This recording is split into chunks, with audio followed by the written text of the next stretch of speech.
Bienvenue dans cette nouvelle vidéo. Aujourd'hui, on va parler de la deuxième partie de ma première réponse sur Campus France. Ceux qui ont regardé ma dernière vidéo sur la chaîne, j'ai parlé de ma toute première réponse sur Campus France. Donc là, j'ai parlé d'un aspect. Aujourd'hui, on va parler d'un autre aspect parce que j'ai estimé qu'il fallait une deuxième partie. Avant de commencer, mon objectif est d'atteindre les 10 000 abonnés avant la fin de l'année. Et toi, ton objectif, c'est de venir en France pour poursuivre tes études. Donc, pour me soutenir, abonne-toi et laisse-moi des gros pouces bleus, ça fait toujours plaisir. Et de mon côté, je fais de mon mieux dans toutes les vidéos pour pouvoir t'aider à maximiser tes chances pour que tu puisses venir en France. Donc si c'est fait, c'est parti. Donc pour commencer, la dernière fois, j'avais parlé de ma première réponse, j'avais parlé un peu du stress et tout, comment ça s'est passé. Et pour toi qui n'as pas regardé cette vidéo, ma première réponse c'était un non, j'avais reçu un refus. Et le contexte était un peu particulier, ça m'a démoralisé et tout. Donc si tu n'as pas regardé la vidéo, je t'invite à aller regarder, je te donne assez de bons conseils pour vraiment essayer de gérer ce problème si quand même tu as déjà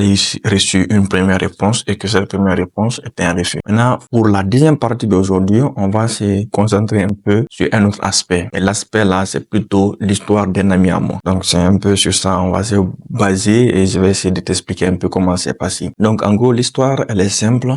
J'ai fait ma procédure Campus France l'année dernière et en même temps, j'étais dans une salle de classe avec beaucoup d'amis et il s'avère que par coïncidence, on était trois à faire la procédure Campus France. On faisait tous génie mécanique à l'université Gamal à Conakry. Donc du coup, les trois, on a tous postulé. Maintenant, on a fait l'entretien, mais en gros, bon, on se consultait pas trop pour se dire, hein, voilà comment c'est passé. Donc, du coup, on a postulé et en février, chacun a reçu sa première réponse. Moi, j'ai reçu un non, c'était ma première réponse. Et ce nom-là, je n'ai pas parlé avec quelqu'un, bien sûr, mais ça m'a vraiment fait mal et ça m'a beaucoup découragé. Donc du coup, les autres aussi ont reçu les réponses, mais vu qu'on se consultait pas, je savais pas quelle a été leur réponse. Maintenant, tu vas dire, je parle trop, j'étais un peu expliqué. Oui, mais j'en viens.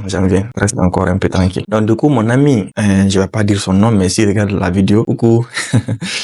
Donc du coup, lui, il a reçu sa réponse. Maintenant, il a aussi reçu sa première réponse. Après, il a reçu encore une deuxième réponse, en même temps que moi, vers fin février. Donc du coup, lui, il a reçu une réponse positive. Donc je vais pas trop te fatiguer, mais en gros, dans ma précédente vidéo, je te disais que vers 15 février, quelque chose comme ça, j'ai reçu ma première réponse qui était un refus. Et il s'avère que lui aussi, il a reçu une même réponse qui était un refus aussi. Mais après, il a reçu une réponse positive avant la fin du mois de février. Donc dès qu'il a reçu sa réponse, paf, il a directement fait son choix définitif. On en vient maintenant au sujet de la vidéo. Donc, qu'est-ce que je veux te dire dans cette vidéo? Il y en a, la première réponse sera négative, un refus. Ça va les décourager. Il y en a d'autres, la première réponse sera positive. Ça va les enthousiasmer. Ils vont vraiment, la joie va les dépasser. Ils vont soumettre leur dossier de candidature parce qu'ils vont avoir peur pour dire, ah, et si encore après, l'université me refuse. Attends, je vais valider mon dossier. Donc, c'est de ça, on va parler aujourd'hui. Et vraiment, je t'invite à rester concentré et à rester lucide. C'est très important parce que quand tu as une première réponse qui est positive et tu valides directement à l'essence pour que tu puisses revenir en arrière, soit minime. Donc, tu vas dire, mais bon, tu as choisi l'université forcément, tu savais que c'est ce que tu voulais et tu as validé. Mais attention, avant de valider ton choix définitif, même si c'est une université que tu aimes, pose-toi d'abord au moins minimum 3 questions. Donc, c'est très important. La première question, si une université t'a accepté, il est possible qu'une autre université qui te plaise aussi t'accepte. Donc, analyse toutes les universités et si tu peux, patiente jusqu'en fin avril au moins maximum pour faire un choix définitif. Ça c'est un. La deuxième chose, il faut encore voir est-ce que tu aimes bien sûr la formation dans cette université et tout. Donc, avant de valider ton choix définitif, vraiment, il faut regarder tout ça. Il faut pas être pris par vraiment la joie et tu définis ton choix définitif directement et après, il y a des problèmes par la suite. Ça risque d'être assez compliqué. Donc, mon ami, lui, il a fait son choix définitif directement et après, vers le mois de mars-avril, il y a une autre université qu'il a accepté et il aimait l'université là. Et donc, il a fait des trucs qui étaient là. Maintenant, il se demandait, ah, mais comment je vais faire?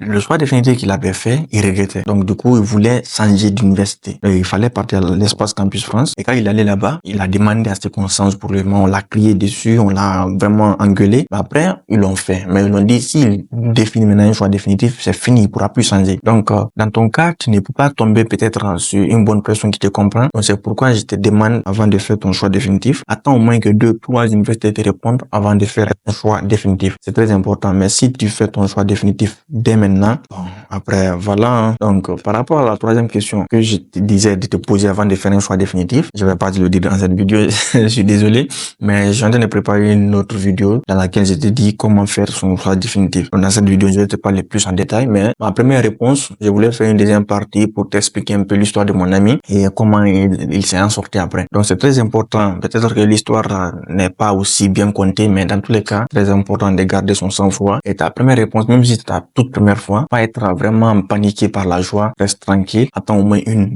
3 universités qui répondent. Moi, personnellement, j'ai reçu une première acceptation en mois de février aussi. J'ai reçu un premier refus en mois de février et une première acceptation en mois de février. Et en mois de mars, j'ai reçu une deuxième acceptation. Maintenant, j'attendais le reste des universités jusqu'au 25 mai. Dans ce mois maintenant, j'ai fait mon choix définitif. Là, j'avais toutes mes réponses. J'ai analysé toutes les universités et j'ai fait maintenant un choix définitif. Donc, fais de même. Si quand même tu peux attendre jusqu'en mois d'avril, attends jusqu'en mois d'avril avant de faire un choix définitif. Parce qu'après, quand tu le fais, c'est probable qu'il n'y ait plus possibilité de faire machine arrière. Et là, si tu t'es trompé de choix définitif, tu vois, non. Dans tous les cas, voilà ce que je voulais te partager dans cette vidéo. Et t'inquiète, après peut-être le mois de février, je vais t'expliquer comment faire un choix définitif et quels sont tous les aspects qu'il faut prendre en compte. Et ces aspects-là pourront être très très importants parce que il y a beaucoup de volets il faut prendre en compte. Donc, je vais te laisser dans le suspense et on va se dire à très bientôt pour de nouvelles vidéos sur la chaîne. Prenez soin de vous. Ciao.